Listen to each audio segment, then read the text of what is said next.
झेप मराठी, आरसा महाराष्ट्राचा। माजी आमदार कुणाल पाटील भाजपाच्या वाटेवर, कार्यकर्त्यांशी संवाद साधण्यासाठी होतोय मेळावा।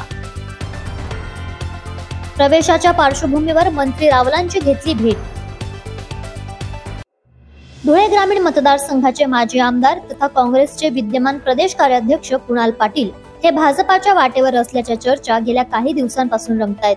मात्र आता त्यांचा भाजपात प्रवेश जवळपास निश्चित झाला असून महाराष्ट्र विधानसभेच्या पावसाळी अधिवेशनाच्या पहिल्या आठवड्यात मुंबईत प्रवेश होणार असल्याची चर्चा होते। या प्रवेशावर अद्याप अधिकृत शिक्कामोर्तब झालेला नाही। तब्बल 70 वर्षाहून अधिक काळ काँग्रेसशी असलेला घरोबा तोडण्यापूर्वी आपल्या समर्थक कार्यकर्त्यांशी बोलले पाहिजे, यासाठी कुणाल पाटील यांनी शनिवार दिनांक 28 जून रोजी दुपारी 2 वाजता कार्यकर्त्यांचा संवाद मेळावा आयोजित केलाय। देवपुरातील सुंदर सावित्री सभागृहात होणाऱ्या या मेळाव्याला तालुक्याभरातून त्यांचे समर्थक मोठ्या संख्येने उपस्थित राहण्याची शक्यता आहे। या मेळाव्यात माजी आमदार कुणाल पाटील हे काँग्रेस सोडण्याची कारणे आणि भाजपा प्रवेशाबाबतची भूमिका स्पष्ट करणार असल्याचं सांगितलं जाते। याशिवाय तालुक्यातील जनतेचे प्रतिनिधित्व करणाऱ्या कार्यकर्त्यांशी संवाद साधून पक्षांतराबाबतची त्यांची मते जाणून घेणार आहेत।